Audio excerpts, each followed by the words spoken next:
Food is more than just that meal on your plate. It's a fundamental pillar of global economics, driving economic output and consumer spending. It's the fuel, literally, of human productivity and health. And its delicious ingredients are the lifeblood of global trade and big business. So what happens when people eat less of it? You see, if weight loss drugs are transforming people's lives, then they've the potential to transform the economy too. Early evidence suggests that obesity drugs, or GLP-1s, are already driving changes in consumer behaviour, which are starting to spill over into markets for food and fashion. And with the introduction this year of cheaper pill versions of the jabs, that spillover effect is set to widen, potentially affecting the global economy in all sorts of ways, from labour market participation rates to government finances. We don't yet know all the ways this is going to pan out. It's a mega trend that we want to unpack on this week's show. Because that's what we do on Reuters Econ World. Every week we go deep on an economic principle or idea driving the biggest news around the world. On this week's show, weight loss drugs.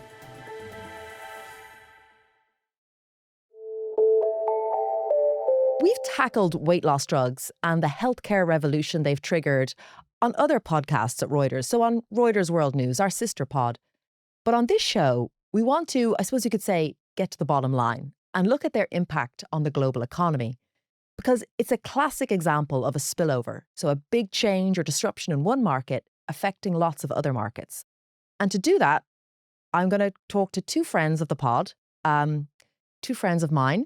That would be David Gaffen, our America's Business Editor, and Michele Gershberg, our Global Healthcare Editor, both of whom are based in New York. David and Michele, hello. How are you? Great to be here, Carmel. So nice to see you both. Yeah, it's great to be here. Yes. So tell us, how much of your work life now is devoted to weight loss drugs? Michele? I mean, I have to say it is keeping a number of reporters on our global team very busy, particularly reporters who are covering the two big drug makers, Novo Nordisk and Eli Lilly. But it runs far afield. I mean, we have reporters in India and China who are also covering the introduction of these weight loss drugs around the world. And there are many, many implications that I'm sure we'll get into today. What about you, David? It's certainly taking up a lot more of our time, and that's because it's starting to cross into other industries where they're starting to see the effect on their earnings, on their marketing, on their sales, certainly in the food category and in restaurants. And then from there, it seems to be spreading a bit more. There's a lot of thinking about it in the likes of apparel. There's some people who are talking about it as it regards to air travel. So it is definitely having a real effect across the entire business world, and it's definitely keeping us on our toes. Michele, can you put obesity into a kind of economic context for us? So how widespread is it? And why does it matter for the global economy? I mean, I'm talking about, I suppose, obesity as a disease. Yeah. Well, the numbers have been going up for decades. In the United States, about 100 million adults are considered obese, and another almost 100 million would be considered overweight. And as we know, there's a lot of, there are people who are even overweight who would stand to benefit from losing additional pounds from a health perspective, right? In terms of like heart disease risk and diabetes. So that's that number globally, including children. The World Health Organization estimates that it's over 1 billion people. Wow. Are in the obese category. So it's a growing phenomenon. We've seen it. It started, it picked up first in the United States and other wealthy economies, but other countries are catching up very fast. And a lot of it has to do with the very same factors, lifestyle factors, what kinds of foods are available, processed foods high in sugar, salt, fat content, more sedentary lifestyles. Again, the iPhone and similar smartphones are everywhere. People are moving around less. Their jobs are keeping them tethered online more. And, as a general rule, they get less activity. So all of these factors have contributed to a true explosion in obesity worldwide. In terms of the cost, I was looking for some estimates for you. In the United States, on average, an adult who is obese is spending $2,000 more a year on related health costs. And in terms of the country, like countrywide, there are estimates that it's about $260 billion in additional cost related to just obesity. And that would be things like hospital visits because people develop other health conditions, right? Is that where that cost is coming from? Doctor visits, potentially hospitalizations, the cost of medications for diabetes, for heart disease, to manage all of the associated health problems that are tied to obesity. And there's also a productivity hit, isn't there, David, from the people ringing in sick because they've got maybe obesity related health conditions. Yeah, there certainly is. There have been some other estimates. Goldman Sachs economists estimated not long ago that the proliferation of GLP-1 drugs could cause about a 0.4% increase in GDP overall. And that's not a result of spending that's being moved around. For instance, you spend less on food and you spend more on travel. But the idea that people would be more productive because, they would be less likely to call in sick from work because they would lead lifestyles that would be healthier and that would allow them to be more productive, to do more, to have more time for leisure and to do more in the way of leisure activities. And overall, just a pickup in economic activity that would be expected from it. Now, it's unclear how much that's come to pass as of yet, and I'm sure we'll see more of that in the coming months and years as we get the understanding of the ramifications of it and as we see more widespread usage of GLP-1 drugs by people throughout all economic strata. I mean, has there been any research to show the impact on productivity levels from obesity? I mean, are there stats out there to show, the drag it has? At this moment in time, we are talking about estimates. So, what we know is about 12% of Americans are believed to have tried a GLP-1. That doesn't mean they're all taking a GLP-1. Many of them stop taking it either because it's too expensive for them or the side effects are just too onerous. And right, side effects can also make people call in sick. So there's an interplay there. I don't know that that is settled so much. There is a storyline, though. I want to pick up on this. There's a storyline in which people who are losing weight, and this is a phenomenon that, we and others have reported on, they are, they are able to exercise more. In fact, they're supposed to exercise so they don't lose muscle mass, but they feel better as pounds come off. They feel lighter, more able to engage in activity, perhaps more confident at work, in their relationships. They feel better about themselves. And whether that sort of creates kind of a glow, if you will, that improves productivity, I think that's what's underlying the idea. But I don't know that there's somebody has put a hard number on it and said already we're seeing it. What we have seen, what I am aware of, are numbers that show that the obesity rate in the United States, which was just going up and up and up and up, actually came down more recently. And that is the first time in years, maybe even decades, that there was a decline. And so there is a thinking that, so when you talk about the population level, there is a thinking that continued use and more widespread use is going to bring those numbers down.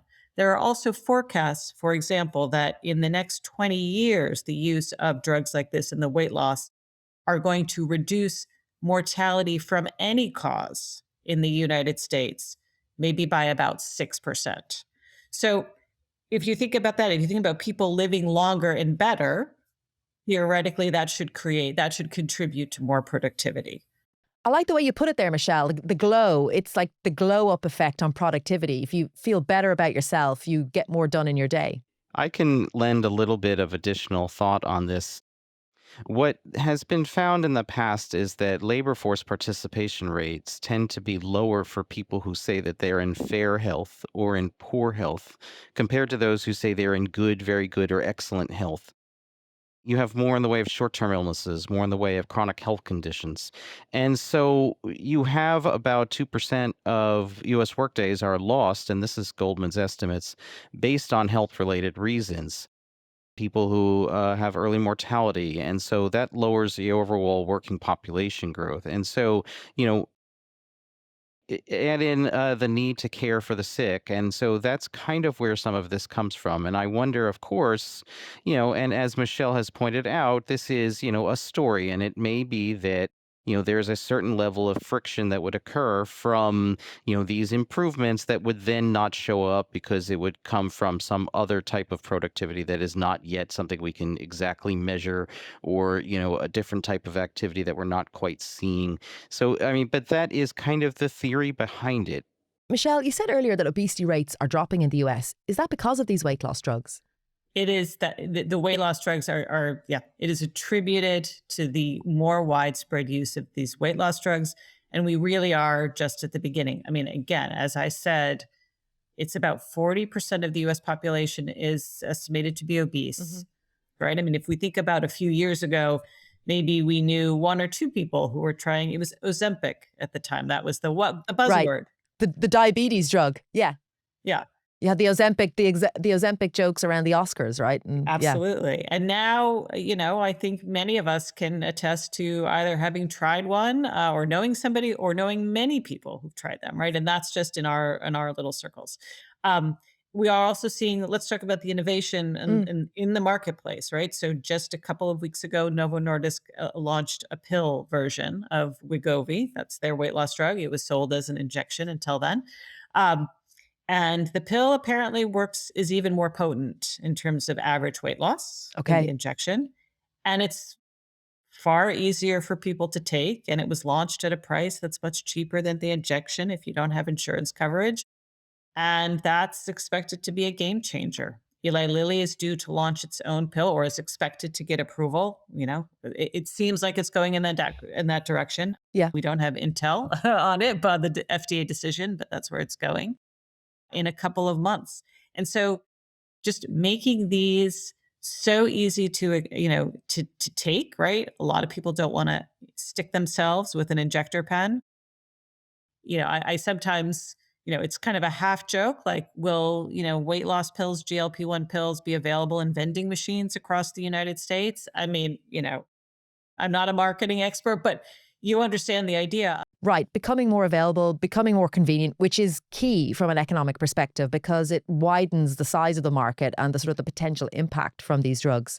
We're just at the very beginning in terms of like consumer behaviors around getting these. And so all of these questions about the economic impact, I mean, I think you're going to get to see those answers in the next 2 years. You'll begin to see, well, is this how it plays out? Okay, quiz time. A recent study showed that households where at least one member uses GLP-1 drugs reduce grocery spending within 6 months. But by how much? Is it A, 2%, B, 4%, or C, 5%? We'll have the answer for you at the end of the show. Up next, we hear how the food and fashion industries are being affected from the weight loss drug revolution. David, we are seeing behavioural changes already, aren't we? We are. We certainly are. And you're starting to see them, throughout the business world. It's funny, the canary in the coal mine on this about, 2 years ago was, as with all things, wealthy, New York's Upper East Side, where there was a great proliferation of people, mostly women, who were taking these drugs. And as a result, you started to see a notable increase in the number of returns to stores, to apparel stores, as their sizes changed. One thing that has, as a result of this, and this is from an analysis from Impact Analytics that showed that the demand for women's bottoms below the size 26 grew by a few points. Returns and demand for extra large and extra, extra large men's bottoms as well started to fall. And then instead, you started to see a big uptick year after year in clothing that was being returned, which, creates a challenge and, of course, an opportunity for apparel companies, because they now have to shift their thinking and their expectations based on whatever they think is going to be the base case for the number of people who are taking these drugs. And that means, are you going to be selling fewer clothes? Are you going to be using less fabric?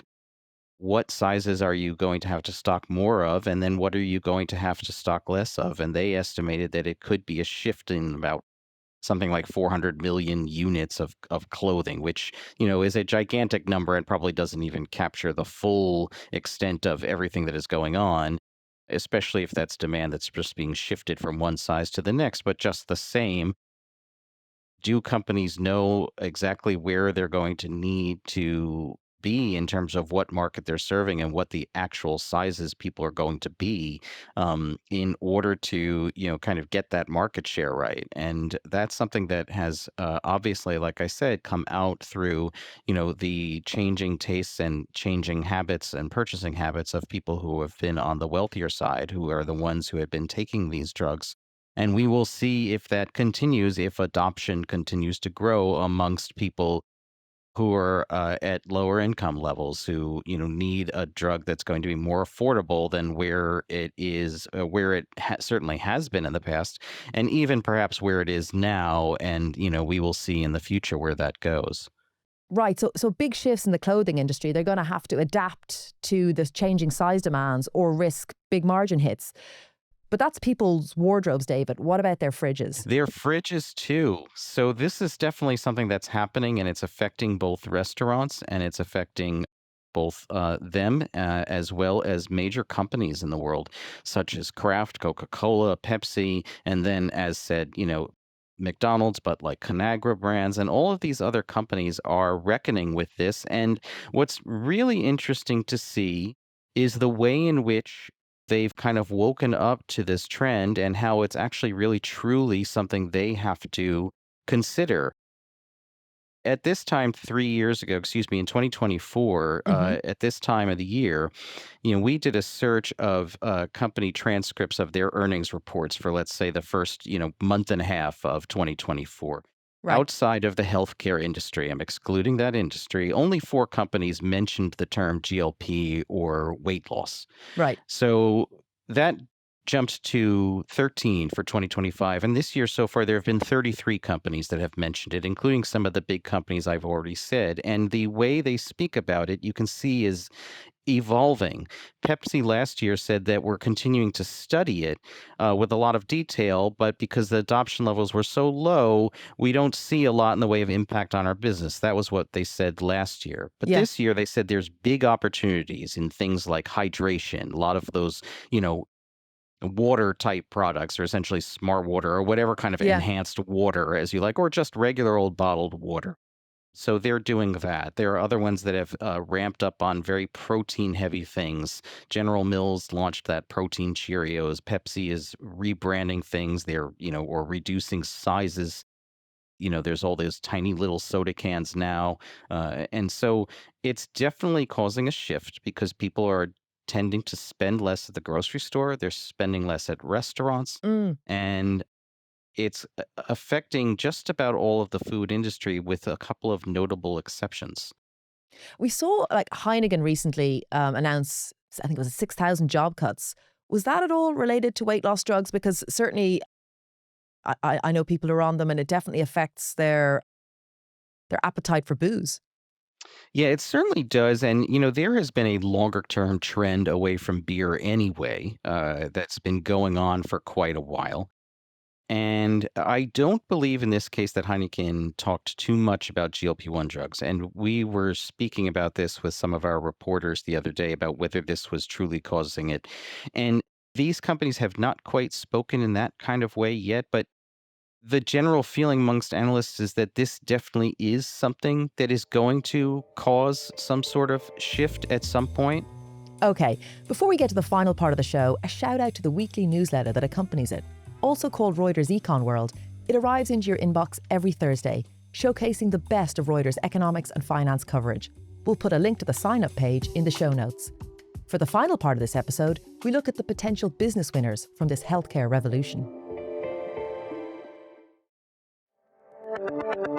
But David, like, food is an enticement to spend, isn't it? I mean, like, food is great. We love food. Where do we put that money if we're not eating it? Like, where does it go? There is some sort of expectation or feeling that perhaps more of that will be spent, on the leisure sector, and by that I mean travel, and more active type of activities seems to be where that money would shift. I mean, there is the possibility that that's money that, because it is a modest decline in various different spots, that it tends to just end up getting eaten up by other expenses that people had or don't realize they have. And I've seen research suggesting that like airlines will benefit from people weighing less. It'll cost them less in terms of fuel costs. But are we actually seeing that yet? Is that yet a thing? That's my favorite. That's my favorite forecast. It It's was just, it was something like half of the four biggest airlines are going to save about half a billion or even more than half $1 billion in fuel yeah. costs. But has it Fascinating materialized? number. Has it materialized? Or like do they mention it in earnings? I haven't seen it yet. Mm. It is a great, yeah, no, that was a great study. It was a great, and that is an estimate, and I don't think we know or have seen it quite just yet, but that's the idea. So if it does transpire that airlines can save on costs because people weigh less, then that obviously has a big efficiency gain for them. But you'd also have fewer emissions, so potentially an environmental benefit there too. Well, could people save money on the filling up the gas tank, right, Right. as well? Yeah. Just at the individual level, right? Is this another cost area, the area of savings? I mean, do we know, David, net, is this all considered to be like a net positive for the economy? Because there's lots of different moving parts, aren't there? There are very, very many moving parts. Are you spending less on, more on this drug and less on, surgeries and other types of healthcare that is not preventative? And are you then therefore spending that elsewhere? Are you spending less on food and then spending it elsewhere? Is it something that then just balances itself out? I don't know the answer to that yet. I don't think it's been quite, studied to where it can be determined whether yes, it is having this one effect or no, it is not having this effect. And the transition, of course, it won't be painless. Like in the short term, right? Like government spending could rise because you have governments perhaps subsidizing these drugs. Like, you know, before you see the long term healthcare benefits materialize, there could be a big outlay in the short term, Michelle. The costs have been up till now extraordinary, even to the point where some of the, in the US states, the Medicaid health plan for low income households, a number of states, were covering the medications and then had to curtail it because their own costs were just ballooning. The Trump administration has tried to tackle this head on and they brought the drug makers to the table and said, you have to lower the prices of these drugs. And they have subsequently lowered them. And part of the idea is to make it more affordable for state governments like Medicaid, as well as for Medicare, the federal plan for Americans, for older Americans. So there is a real that's the other thing that's kind of in the balance, this like push towards affordability. And because we had not seen, that the argument was you're going to save money on healthcare costs, and therefore the prior like price tag of these drugs was going to yield savings. Right. They did not yield savings. So now we're in this new era where the prices are coming down and the costs to, health insurers, to government health plans, to governments worldwide may be coming down. Is that now going to tip the balance? And we'll just have to wait and see. It's a question of time, right? That is, many people are tracking that very closely with high interest. Where does this all leave us? We're at the beginning of 2026. It's already been a wild ride for these drugs and sort of the impact they've had. Where do you see this going? If I could put that question to both of you, from some health-wise, economic-wise. So, from an economic wise perspective, I would say it's a dramatic shift. It is, you know, in some ways, really, I feel like at the beginning of our real understanding of it. We've seen, of course, from a stock market perspective, it has been a big boon for Eli Lilly.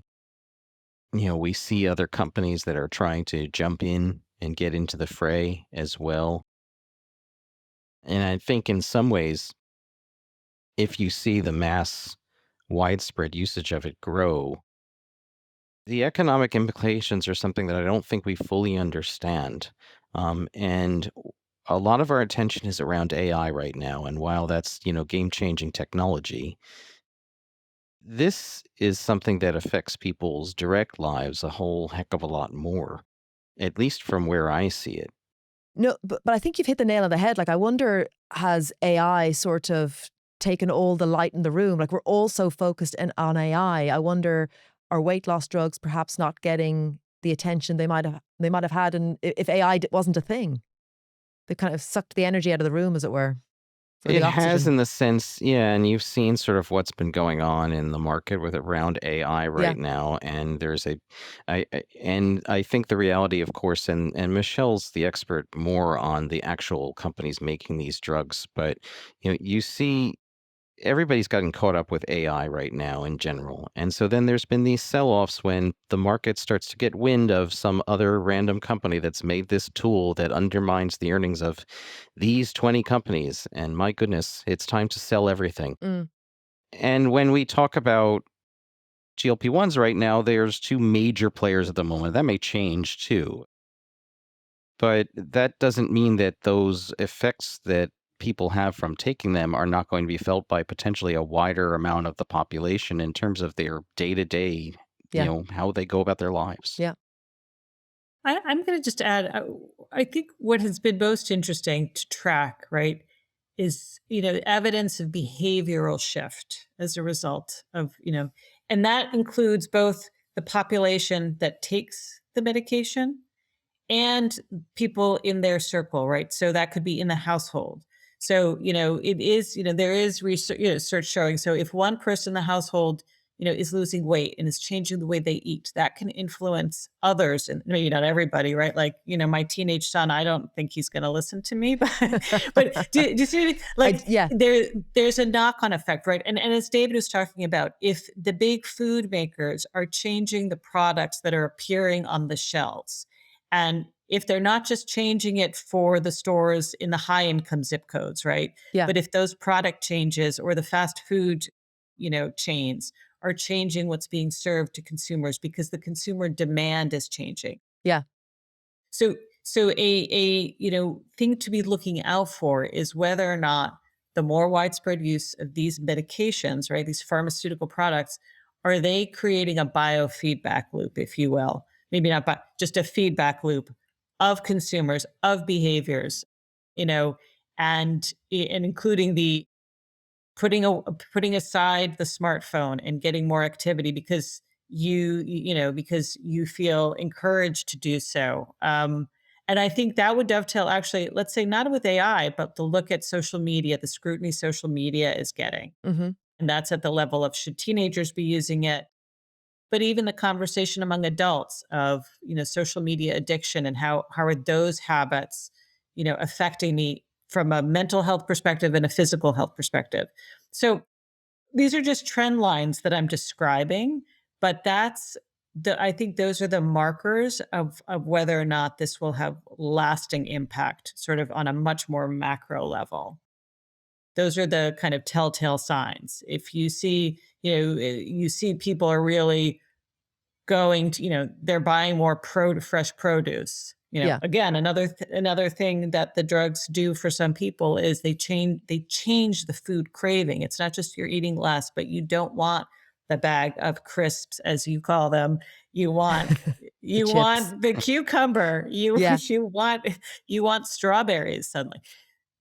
That's not across the board, but those are what I will say we will definitely be looking out for in our reporting.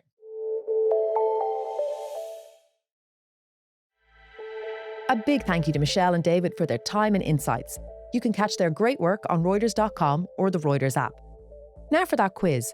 I asked you how much a household cuts back on grocery spending within 6 months of one family member starting to use weight loss drugs. Is it A, 2%, B, 4%, or C, 5%? And the answer is C, 5%. The study, published in the Journal of Marketing Research, showed that the food category with the biggest drop was savoury snacks, with a 10% reduction. And there was also an 8% decline in spending at fast food chains and coffee shops. This is Reuters Econ World. Every week we go deep on the economic principles and ideas driving the biggest news around the world. If you want to tell us what you thought of this week's show, drop us a line in the comments section of your favourite podcast platform. or reach out to me on LinkedIn. This episode was produced by Eliza Davis-Beard. Sound design, music composition and engineering was by Josh Summer. Our executive producer is Leila de Kretzer. Remember, for all your daily news, check out Reuters World News on the Reuters app or wherever you listen to your podcasts.